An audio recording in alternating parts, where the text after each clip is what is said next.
తాకట్లో ఉన్న మీ బంగారాన్ని విడిపించి ఆ రోజు ఆన్లైన్ రేటుకి కొంటాం. Sharma gold company. నమస్కారం గురుగారు. ఓం శ్రీ మహాగణాధిపతయే నమః. చాలా సంతోషం అండి కలవటం. అంటే ఇప్పుడు వస్తున్న సందర్భం 29వ తారీఖు చొల్లంగి అమావాస్య. వివిధ పేర్లతో పిలుస్తూ ఉన్నారు అమావాస్యని. సాధారణంగా అమావాస్యని ఎక్కువగా పూజించరు. ఆ రోజున ఏమైనా పూజ చేయాలన్నా భయపడతారు. అమ్మో ఇవాళ అమావాస్య కదా, ఏ పని చేయొద్దులే అని ఉంటుంది. పౌర్ణమికి మళ్ళీ ఏమన్నా మంచిది అన్నట్టుగా భావిస్తాం. కానీ ఈ అమావాస్య చాలా విశేషం అని చెప్తూ ఉన్నారండి. అసలు ఏమిటి ప్రత్యేకత ఈ చొల్లంగి అమావాస్య? యత్తే దేవా అదధర్భాగధేయమమావాస్యే సంవసంతో మహిత్వా సా నో యజ్ఞం పిపురుహి విశ్వవారే రయిన్నో దేహి సుభగే సువీరం. అమావాస్య అంటేనే యజ్ఞంతో సమానం. మనమందరము అమావాస్య అనగానే కీడు, అది మంచిది కాదు అనుకుంటూ ఉంటాం. ఎవరి మనస్సులో ఆలోచన ఎలా ఉంటే వారికి జరుగుతుందమ్మా. అంతేనా? ఎందువల్లనంటే నేను ఒక్క ప్రశ్న అడుగుతా. ప్రపంచం మొత్తంలో కీడు అనేటువంటిది ఎవరి దగ్గర ఉంటుంది? కేవలం ఒక మనిషి దగ్గర మాత్రమే ఉంటుంది. మరొక మనిషికి చేయగలిగే సామర్థ్యుడు వాడే కాబట్టి. అంటే ఈ అమావాస్య కావచ్చు, ఇవన్నీ కూడా ఎప్పుడూ కూడా ఇవి కీడు తిథులు కాదమ్మా. శ్రీకృష్ణ పరమాత్మ భారత యుద్ధం విజయ ముహూర్తాన్ని కాంక్షించి అమావాస్య రోజునాటికి ముహూర్తం పెట్టింది. మనం అంతకన్నా గొప్ప వాళ్ళమైతే కాదు కదా దాన్ని అది పనికిరాదు అని చెప్పడానికి. అది పనికిరాదు. ఎలా పనికిరాదు? నువ్వు ఏ విధానాన్ని అనుసరిస్తే ఆ విధానానికి అది మలిచి ఉంటుంది. ఒక ఇనప ముక్కను ఇలా మీరు వంచలేరుగా, దాన్ని బాగా కాలిస్తే మీకు వంగుతుంది. అలానే అమావాస్య అనేటువంటిది చాలా శక్తివంతమైన రోజు కనుక మీరు ఈశ్వరుణ్ణి పూజిస్తే శుభం కలుగుతుంది. దైవం దయ్యం, శివం శవం, అంతే. మనలో ఆయన ఉంటే శివం, ఆయన బయటికి వెళ్ళిపోతే శవం. కాబట్టి దైవం దయ్యం. నువ్వు ఏ బీజాక్షరాలను ఉపయోగిస్తున్నావో తాంత్రికంగా ఆరాధిస్తే అది నీకు ఉపయోగపడుతుంది. మంత్రశక్తిగా ఆరాధిస్తే అది నీకు ఉపయోగపడుతుంది. కానీ అమావాస్య ఇప్పుడు చెడ్డది కాదు. మన ఆలోచనతో విధానంలో మనం ఏది చేస్తున్నామో అది మనకి ఫలిస్తుంది, అంతే. కాబట్టి అమావాస్యని చెడ్డుది అని మనం అనుకోవడానికి అర్హత లేవండి. శుభ నక్షత్రే శుభయోగే శుభకరణ ఏముంగనని ప్రతిరోజు చెప్పుకుంటాం. అంటే ఏ రోజు మంచిది కాదు అనుకోవడానికి వీలేదు. ఉదయం లేచిన దగ్గర నుంచి రాత్రి పడుకునే వరకు ఏదో ఒక రకంగా నువ్వు టిఫిన్ చేసావు, భోజనం చేసావు, బయటికి వెళ్ళావు, ఇంటికి వచ్చి భార్య బిడ్డలతో సంతోషంగా ఉన్నావు. కాబట్టి ఈరోజు నీకు అన్యాయం చేయాల. కాబట్టి దీన్ని నువ్వు తిట్టుకోవాల్సిన అవసరం నీకు లేదు. మనం ఆలోచన విధానం.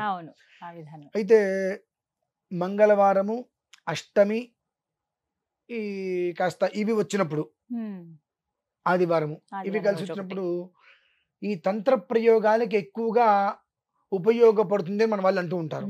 ఉపయోగపడదమ్మా. ఇవి మారు కోరుతూ ఉంటాయి ఎప్పుడు. మంగళవారం కానీ అష్టమి కానీ ఆదివారం అనేటువంటిది మారంటే వృద్ధి పెంచుతూ ఉంటాయి. నువ్వు దేన్ని ఆకర్షించే విధానంలో ఉన్నావో, దేన్ని అనుసరించే విధానంలో ఉన్నావో అది 1000 రెట్లు వృద్ధి చెందుతుంది. అంతే తప్ప ఆ రోజు నాడు నువ్వు కేవలం తంత్ర ప్రయోగమే చెయ్యాలి అని కాదు. ఎవరికైనా ప్రాణ ప్రమాదం వచ్చింది, ఆ రోజు నాడు చేసేటువంటి ఈశ్వరారాధన చేస్తే 8 సంవత్సరాలు బ్రతుకుతాడు. అవునండి. వెంటిలేటర్ లో ఉన్నాడు మనిషి, ఆక్సిజన్ పెట్టి తీస్తే చనిపోతాడు అనే పరిస్థితుల్లో త్రిశూల ఆరాధన, వీఫూదిని ఒక ప్లేట్ లో వేసుకొని 8 వైపులా కూడా ఈ వీఫూదిని త్రిశూలంలాగా పెట్టి ఆ మధ్యలో శివలింగం పెట్టి ఈశ్వరారాధన చేస్తే అయితే క్షణకాలంలో కైలాస యోగం వచ్చేస్తుంది. అంటే మనిషి ప్రాణం విడిచి వెళ్ళిపోతాడు. లేదా 8 సంవత్సరాల ఆయుష్ వస్తుందండి. అమావాస్యకి అంత గొప్ప యోగం ఉంది. ఇది బయటకి చెప్పరు, ఎందుకంటే చెప్తే నమ్మరు. నిజమా అని అనిపిస్తుంది. నిజమాని కాదు, ఇక రకరకాలుగా మాట్లాడుతుంటారు. తమిళనాడు వెళ్ళండి, అమావాస్య పండగలాగా చేసుకుంటారు. చాలా బాగా మన వాళ్ళు అమావాస్య అంటే వామ్మో అంటారు. అలా ఉంటుందమ్మా. అంటే సౌరమానము చంద్రమానము ఆ రెండు ఒకటిగా మనం చూడలేం, మన వల్ల కాదు. చూసిన రోజు నాడు మనకంతా ఒకటిగానే కనిపిస్తుంది. అయితే ఇందులో మరి ఈ అమావాస్య ఏంటి, ఎందుకంత గొప్ప అంటే, మంగళవారం వచ్చింది 28, 29 2 రోజులు అమావాస్య అమ్మా. 28 రాత్రి, 29 ఉదయం అమావాస్య. అంటే ఇప్పుడు ఏ రోజున లెక్కించుకోవాలండి?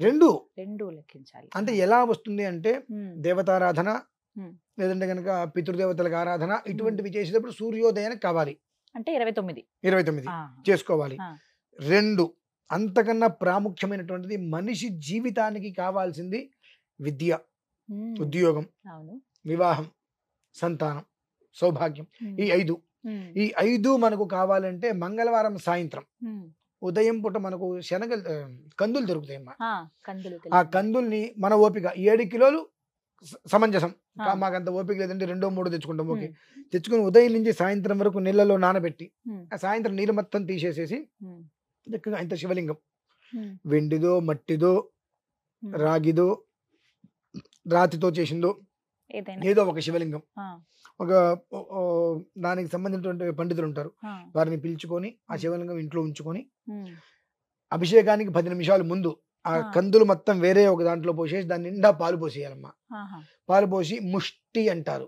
ముష్టి అంటే మనం బయట ముష్టి వాళ్ళు అంటుంటాం కదండి.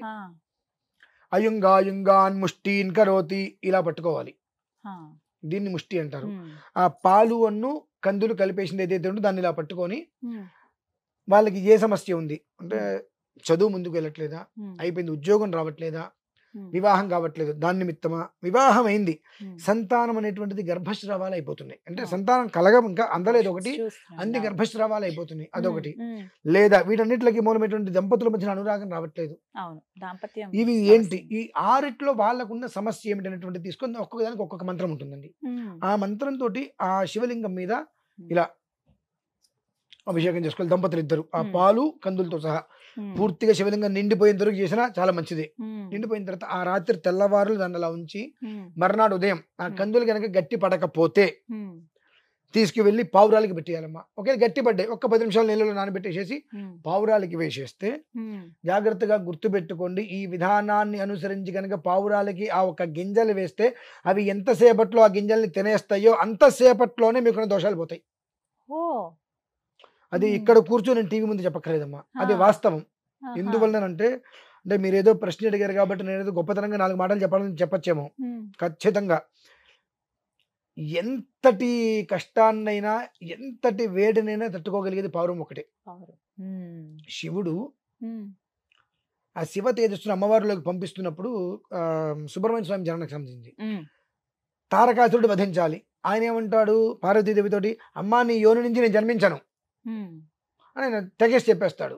సామాన్యుడు కదండి ఆయన, సుబ్రహ్మణ్య స్వామి మహాజ్ఞాని, సనత్ కుమారుడు అంటారు అందుకని ఆయన్ని. మరి బ్రహ్మాది దేవతలందరూ వచ్చి ఆ తేజస్సు అనేటువంటి తీసుకోవాలి, గ్రహించగలిగితే జన్మ బాగుంటుంది. ఎవరు తీసుకుంటారు, భూమి మీద పడితే భూమి మొత్తం అతలాకుతలం అయిపోతుంది. అగ్నిహోత్రుడు కూడా భయపడుతూ ఉంటాడు, అయినప్పటికీ కూడా ఆ రూపం ధార్చు అంటే ఆ తేజస్సు కింద పడేటువంటి అంటే ఆ తేజస్సు అమ్మవారిలోకి వెళ్ళే సమయానికి వీళ్ళందరూ వచ్చి ఈశ్వరుణ్ణి చికాకు పరుస్తారు. ఆ చికాకు వాళ్ళ వైపు చూసినప్పుడు ఆ తేజస్సు అంటే కింద పడుతుంది. ఆ కింద పడే సమయంలో అగ్నిహోత్రుడు పావురం లోపల వచ్చి తీసుకుంటాడు దాన్ని. ఆ మంటని ఆ జ్వాల వేడిని తట్టుకోలేక రెక్కలు కొట్టుకుంటూ నీళ్ళలోకి వెళ్ళి ఆయన వెళ్తాడు. అలా 6 భాగాలయ్యి ఈయన జన్మ వస్తుంది షణ్ముఖుడు. ఆ పావురం మాత్రమే తీసుకోగలుగుతుంది అట్లా ప్రతి ఒక్కదాన్ని ఇమీడియట్లీగా. కాబట్టి మీరు దేని గురించి అయితే అవి ఇంట్లో పెరగకూడదు. మళ్ళీ ఇంట్లో పెరిగితే కొన్ని వ్యాధులు వస్తాయి, అది వేరే విషయం. ఆ పావురాలకి వాటి పెట్టేస్తే అవి కనుక తినేసినయ్యా ఖచ్చితంగా 2 లేక 3 నెలలు ఆ ఫలితం మీరు పొందారా మొత్తం పోయినట్టేది. అదొక్కటి ప్రత్యక్షంగా నీ నిదర్శనం, నీ దర్శనం. ఇప్పుడు 28వ తారీఖున చెయ్యాలండి. 28 రాత్రి చేసుకోవాలమ్మా. ఇది 28 రాత్రి మనకు 7:30 తర్వాత అమ్మా. 28 రాత్రి పూర్తి చేసుకుని 29 ఉదయం ఆ పావురాలకి ఆహారంగా వేయాలి. ఎంతసేపట్లో తినేసినయ్యో ఆ 10 నిమిషాలు. ఓకే, 10 నిమిషాలకి మీరు కొంచెం సమయం తీసుకోండి. అంటే మాకు శాస్త్ర ప్రమాణం ఉంటుంది, 24 గంటల్ని 20 సంవత్సరాలకి మేము సరిపెట్టాలి. ఆ శాస్త్ర ప్రమాణం తీసుకోండి. ఒక 3 లేదా 4 నెలలు పూర్తిగా ఆ దోషాలు మొత్తం నిర్వీర్యం అయిపోయి మీ సంతానం కోసం అయితే 4 నెలల్లో మీరు ఏ పూజలు పునస్కారాలతో పనిలేదమ్మా, కన్ఫర్మ్ అవుతుంది. అది ఆ యోగం అనేటువంటి దానికే ఉంది. అంత తొందరగా బయటికి చెప్పం ఇవన్నీ. ఎందుకు చెప్పమంటే చెప్తే చేయరు. దానికోసం కొంచెం డబ్బు ఖర్చు పెట్టినంటే ఖర్చు పెడతారు మినహాయిస్తే ఇలా చేసి ఫలితాన్ని పొందండి అంటే ఎవరు ముందుకు రారమ్మా. అయ్యగారు ఖచ్చితంగా ఉండాలండి వీటికి. మొదటి రోజు స్వామివారికి అభిషేకం చేయించడానికి కంపల్సరీ అంటే ఆ మంత్రాలు చెప్పాలిగా. ఆ మంత్ర విధానం అనేటువంటిది ఓం నమస్తే అస్తు భగవన్ విశ్వేశ్వరాయ మహాదేవాయ త్ర్యంబకాయ త్రిపురాంతకాయ త్రికాగ్నికాలాయ కాలాగ్ని రుద్రాయ నీలకంఠాయ మృత్యుంజయాయ సర్వేశ్వరాయ సదాశివాయ శ్రీమన్మహాదేవాయ నమః అనుకుంటూ రుద్రం మొత్తం చెప్పడానికి ఆయన కావాల్సిందేనమ్మా. అనంతరం ఆయన పూజ అయిపోయిన తర్వాత మర్నాడు మీరు చేసుకోవాల్సింది ఇదంతా. అది మట్టి శివలింగం అనుకోండి, తీసుకెళ్ళి నీళ్ళలో కలిపేయటం, లేదంటే తులసి చెట్టు దగ్గర పెట్టి రోజు ఒక చుక్క నీళ్ళు పోస్తుంటే కరిగిపోతుంది. ఏదైనా లోహం అనుకోండి, ఆయనకి మర్నాడు వచ్చి ఆయన శివలింగం తీసుకెళ్ళిపోవచ్చు, లేదంటే మనం తీసుకెళ్ళి వారికి ఇచ్చేసేయచ్చు, అక్కడతో అయిపోతుందమ్మా.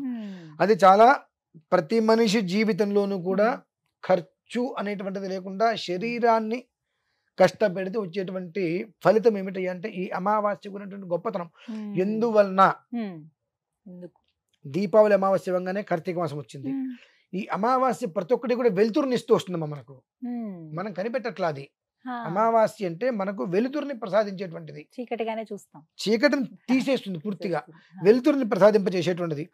తెల్లవారితే మాఘమాసం, ఎంత శ్రేష్టం అండి. ఆ మాఘమాసానికి ఉండేటువంటి ప్రాముఖ్యత అంతా ఇంత కదమ్మా. ఇదేదో పాట కూడా ఉంది, మాఘమాసం అప్పుడు ఏదో వస్తుందని చెప్పి మాఘమాసం ఎప్పుడు పాట ఉందమ్మా. అది అంటే ఆడపిల్లలందరూ కూడా ఆ మాఘమాసం వస్తే మంచి ముహూర్తానికి వివాహం చేసుకొని సంతోషంగా ఉండాలి, మాఘమాసంలో వివాహం చేసుకుంటే శ్రావణ మాసానికల్లా నోవు పండాలి అనే దాంతో అందరూ కూడా కోరుకుంటుంటారు. అంత గొప్పది మాఘమాసం. ఆ మాఘమాసంలో అన్ని రకాల చీకట్లు తొలగిపోయి దేదీప్యమానంగా ప్రకాశించాలి. కాబట్టి అమావాస్య ఎంత గొప్పదమ్మా. ఎప్పుడు కూడా మనం దాన్ని ఎప్పుడైతే కనుక అది కీడు అని చూస్తామో, అది కీడు కాదు, మనలో ఉంది అదంతా. మనలో అంత నెగిటివ్ అదంతా ఉన్నప్పుడు మనం ఎంత చేసినప్పటికీ కూడా అది మనకు అలానే కనిపిస్తుంది తప్ప యోగ్యతరంగా అది మనకు కనిపించదు. కాబట్టి దాన్ని వదిలేయడం శ్రేయస్కరం. చక్కగా ఈ చొల్లంగి అమావాస్యకి ఈ విధంగా చేసుకుంటే చక్కటి పరిహారం అండి. చాలా మంచిదమ్మా. ప్రతి ఒక్క మనిషికి కూడా తన జీవితంలో మంచి స్థితికి వెళ్ళాలి అనుకునే వారికి, అందులోనూ మాఘ పాల్గొనాలు ఈ రెండు కూడా చివరి మాసాలు. అంటే ఏదైనా ఒకటి పూర్తయితే రెండోది వస్తుంది, రెండోది రావాలంటే ఒకటి పూర్తి కావాలి. ఆ పూర్తిగా అనుకున్నటువంటిది నిర్వీర్యం చేసేస్తుంది. అది మంచి అయితే వృద్ధి తీసుకొస్తుంది, చెడైతే నిర్వీర్యం చేస్తుంది. మళ్ళీ చైత్రం అంటే వసంత ఋతు, అక్కడి నుంచి చక్కగా అది మళ్ళీ పునః తీసుకొస్తూ ఉంటుందమ్మా. అది చాలా చక్కగా చెప్పారు గురుగారు, ధన్యవాదాలండి.